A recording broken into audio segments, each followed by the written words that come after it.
día de hoy conversamos con nuestro amigo César Galindo. ¿Qué tal? ¿Cómo estamos? Bienvenido al programa. ¿Qué tal, mi querido César? Y bueno, el día de hoy vamos a hablar sobre el miedo. Para empezar, ¿qué es el miedo? Exactamente. Antes de quisiera pues saludar una vez más a tu público, tal vez exigente, ¿no? A ese público que sí se merece darle toda la atención. Claro, y a ellos pues mi saludo, mi abrazo y pues bueno, también mi agradecimiento. Sí. Y bueno, coméntenos, como estábamos diciendo, ¿no? Pues muchas personas dicen el miedo, ¿no? Pero algunos saben, como dice, ¿qué es ese sentimiento, el miedo? Tú lo estás diciendo, es una forma de sentimiento, es una forma de emoción. Entonces, cuando nosotros expresamos una emoción, lo vamos a expresar, relacionado a cualquier asunto que hagamos o no hagamos, mediante el miedo. Exacto. Muchos confunden el miedo a veces con los nervios también, ¿no? Por ejemplo, cuando quieren emprender algo, dicen, uy, estoy con miedo, pero a la vez nervioso. En sí es la misma cosa, ¿ya? Porque el nerviosismo es, digamos, la expresión física de ese miedo. ¿No es cierto? Porque estoy con nervios, ¿qué quiere decir? De que pues los nervios están de punta y en sí es un miedo expresado de esa forma. Entonces va casi de la mano. Claro. Es casi un sentimiento parecido. Son sentimientos, sí.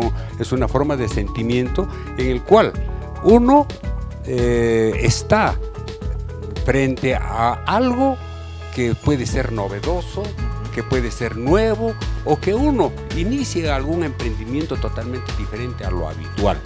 Entonces, cuando alguien se enfrenta a algo nuevo, entonces, de hecho, vamos a sentir ese sentimiento, esa emoción de miedo.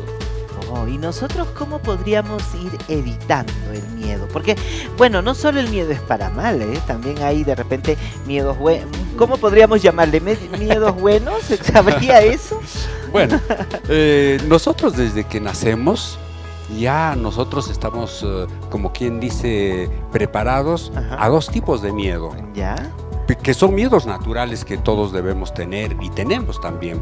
Por ejemplo, miedo a las caídas, que es uno de ellos, y a los ruidos fuertes.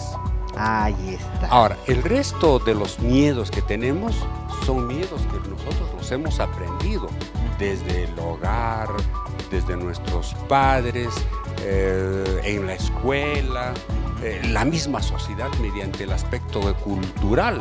Por ejemplo, nos inoculan ese virus de miedo. No sé si cuando, por ejemplo, usted era niñito, chiquito todavía, ¿no? El Rafaelito pequeño, ¿no? Le decían, viene el cucu o viene el ropavejero.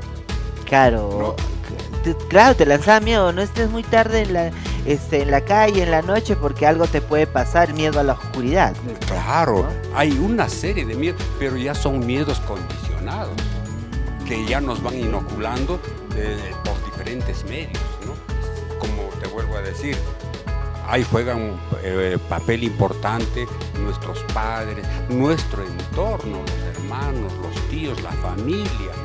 Cuando vamos a la escuela igual, ¿no? El sistema educativo, por ejemplo, el sistema educativo nos enseña a no fallar, nos enseña a estar de manera correcta, ¿no es cierto? Pero si tú te sales de ese esquema, entonces va a haber algún tipo de castigo que la misma sociedad lo va a imponer.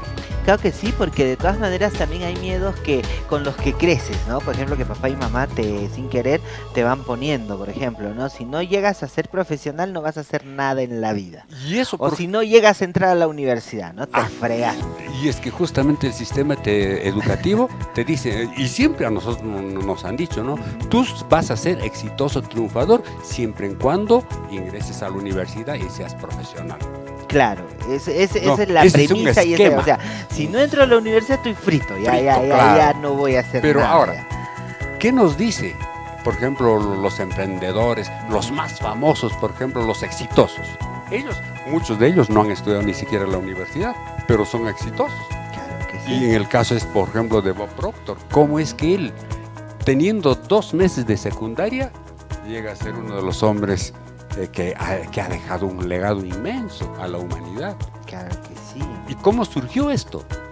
es que él, en ese su afán de conocer cómo era la mente, porque él, no sé si tú sabías, ¿no?, de que él ganaba 4,000 soles, pero él debía 6,000. Entonces, y cuando empezó a estudiar justamente la mente, porque alguien se lo dio la oportunidad de hacerlo. Entonces, empezó a estudiar y en menos de un año ya estaba ganando 147,000 dólares. Oh, ahí está el poder de 4,000 a 100. Y él, por ejemplo, decía, no, pero si yo no estudié, a mí me han dicho de que para ser exitoso necesito ir a la universidad, necesito ser profesional, y de esa manera, pero yo no soy ni profesional, ni nada. Pero ¿cómo llego a tener ese éxito? Pero también ahí tendría mucho que contar la habilidad, ¿no? La habilidad, ¿o no?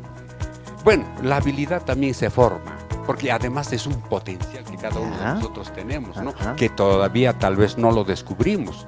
Entonces, el asunto es de que ayudemos a las personas que tienen algún tipo de situación y que encuentren su talento, esa potencialidad, ¿no? ¿Para eso? Observar y encontrar el talento y el para qué eres bueno, porque eso te va a ayudar a ser exitoso. Exactamente, pero dar el primer paso, ¿no es cierto? Exactamente. Y lo que nosotros tenemos que hacer es romper eso. Entonces ir desterrando el miedo de nuestras vidas, miedos que ya por eso nos han ido poniendo en nuestro chip, ¿no? Como decir, porque hay muchos chicos de verdad que terminan el colegio y se frustran algunos que no pueden entrar a la universidad en 2 intentos y se frustran, dicen, oh no, ya para esto no sirve. Yo ya no valgo, dicen. Yo para qué ya, y a cualquier situación ya ellos le tienen miedo, ¿no? Porque ¿cómo pues si yo soy nulo, cómo puedo yo avanzar, cómo puedo desarrollar? Entonces ya se consideran pues elementos a veces, y eso a veces cuando lo toman en serio, esa creencia que tienen sobre ellos mismos, entonces ahí vienen los mayores miedos. Y en la medida que vas pensando en el miedo también va creciendo cada vez más grande, porque lo va ligando ya no solamente a su aprendizaje, sino a que ya es inservible, a que no va a ser un buen ciudadano. Entonces va a hacer cosas mal, entonces ya se va relacionando y es como un boomerang, ¿no es cierto? O ya empieza a ir en círculo, de tal manera de que ya no es el mismo problema, sino ya este problema va creciendo cada vez más. No, y otro también que se van, ¿cómo se llama? Que van teniendo miedo también a expresarse, a decir lo que sienten, y ahí empiezan los conflictos, ¿no? Claro, o sea, todos los miedos de cualquier naturaleza, porque nosotros tenemos miedos, por ejemplo, a hablar en público, tenemos miedo a ser de repente expresivos, y hay miedos pues de todo tipo, ¿no? Usted quiere emprender, por ejemplo, en el negocio, quieres empezar el negocio, y si empieza con el easy, ¿no?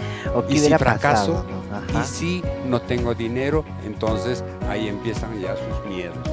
¿Cómo nosotros podemos ir controlando esto? ¿Cómo podemos evitar y ya ir desterrando estos miedos de nuestra mente? Bueno, hay unos tips que son bastante sencillos a aplicarlos. En principio es identificar el miedo. ¿Qué tipo de miedo tienes? Y cuando ya reconoces que ese es el miedo, entonces enfréntalo. Porque el miedo, ¿dónde está? Por ejemplo, yo te puedo preguntar, ¿dónde tienes el miedo frente a algo? Bueno, cuando se presenta, ¿no? Por ejemplo, si... Por ejemplo, ya, vamos a suponer de que usted es soltero y tiene una señorita, pero súper especial y que a usted le gusta. Entonces... El miedo es que chotee. Claro, si uno se manda y que te chotee, te diga no. Son miedos, ¿no es cierto? Que pasa. Entonces, pero ¿cómo haces? Primero tienes que reconocer que tienes ese miedo. Claro. Y en segundo lugar, ¿qué puede hacerte ese miedo? Si el miedo si es solamente mental. Ajá. ¿No es cierto? Ahí claro, uno se predispone sin haber siquiera haber hecho el intento, ¿no? Exacto. Entonces, cuando uno reconoce el miedo, entonces hay que enfrentarlo al miedo. ¿Qué más te puede hacer ese miedo? Ajá. O sea, te preguntas, ¿no? ¿Qué más me puede pasar con el miedo? Y tú sabes de que si tú lo enfrentas el miedo desaparece. No, ahí está, entonces ahí tenemos las claves No. para que nosotros vayamos desterrando el miedo de nuestras vidas, de nuestra mente y todo lo demás, porque eso es importante y a veces el miedo te da un atraso, pues, ¿no? Exactamente. Y es que justamente como antes yo te decía, de que dar el primer paso es bastante difícil cuando son cosas nuevas, cuando uno empieza a emprender algo diferente a lo que normalmente haces. Generalmente nosotros tratamos de permanecer en nuestra zona cómoda. Y cuando tú quieres salir de la zona cómoda, el miedo te dice, cuidado, no cruces la línea, que si cruzas, ya es tu responsabilidad. Si te pasa algo, ya es tu responsabilidad. Eso Y sí. nosotros, ¿qué hacemos? Retrocedemos a nuestra zona cómoda y eso sucede en el 95% de la gente. ¿Quiénes son los que realmente se atreven? Casi no todos, ¿ah? No, Porque y por eso mismo. Ajá. Y justamente los que se atreven son los que pertenecen a ese pequeño grupo de emprendedores. Wow, qué genial. Entonces ya sabemos pues de que cuánto representa el atraso el tener miedo, ¿no? Miedo a muchas cosas, ya sea un medio condicionado o un miedo también que a emprender algo, a salir adelante, porque muchas veces el fracaso que tienes de repente en la vida es por eso, porque has estado lleno de miedos y ni siquiera has hecho el intento. Y a veces, como uno mismo no se conoce, Exacto. entonces creamos inseguridad dentro de nosotros. Ajá. Y por eso es que nosotros tratamos de buscar seguridad. Por ejemplo, seguro, si trabajas, quiero un trabajo seguro, ¿no? Por ejemplo, sigues trabajando y dices, no, yo quiero mi seguro para la salud, mi seguro para esto. Entonces siempre estamos tratando de que haya seguridad, porque lo inseguro es entrar en el mundo del emprendimiento, en el mundo nuevo, en el mundo del cambio. ¿No es cierto? Ajá, interesante. Entonces ya sabemos qué cosas podemos ir nosotros desterrando en nuestra vida y ya uno de ellos es el miedo. Señores, muy importante. Ahí analicen, descubran miedo a qué tienen y solo así van a poder empezar a salir adelante. Nosotros si queremos de repente así que nos ayuden a seguir, porque siempre es bueno tener un guía, alguien que nos vaya encaminando, ¿dónde podemos ubicarlo? Bueno, más bien gracias a ti, mi estimado amigo, por hacerme esta última pregunta. Entonces, todas las personas, tú que me estás escuchando, tal vez no tú que realmente estás interesado en superar muchos de tus problemas, simplemente ubícanos en mentoría, mentoría de éxito. Pues síguenos por las redes, ahí haznos algún tipo de comentario, ¿no es cierto? Y de repente también sugerirnos qué tema podemos tocar y venir acá para poder absolver, ¿no?, alguna inquietud que tú puedas tener. Y nosotros estamos justamente para servir, para ayudar a las personas que así realmente quisieran. Claro que sí, ya saben. Entonces, CB Mentoría del Éxito los espera. Pueden comunicarse con ellos, ya sea por el fanpage o simplemente llamarlos a los números que aparecen en pantalla y ahí se citan. Y también, pues, mi querida Victorina los va a esperar, les va a ayudar con esas pastillas motivacionales que siempre nos faltan. Y es muy importante siempre esto. Así es, así es. Entonces, estamos al servicio de la población, de las corporaciones que quieran de repente trabajar con nosotros. Bueno, nosotros estamos para servir. Así es. Claro que sí. Gracias, mi querido Cecita, por haber estado en el programa el día de hoy. Te esperamos la próxima semana con más pastillas motivacionales, Claro, que como yo siempre lo llamo así, porque es eso. Más bien un saludo a Anya, que siempre viene también acá al canal. Acaba de tener su bebé. Entonces, ya dio a luz, un sí, saludo. Y un abrazo también para ella. Sí, y éxitos, por intermedio de tu canal. Ya nació, es nena, ¿no? Nena, sí, Nena. nena. ¿Cómo se llama ahora la nueva integrante? Heidi Rafael. Ahí vamos a preguntarle a Anya cuando venga después Claro. con la bebé.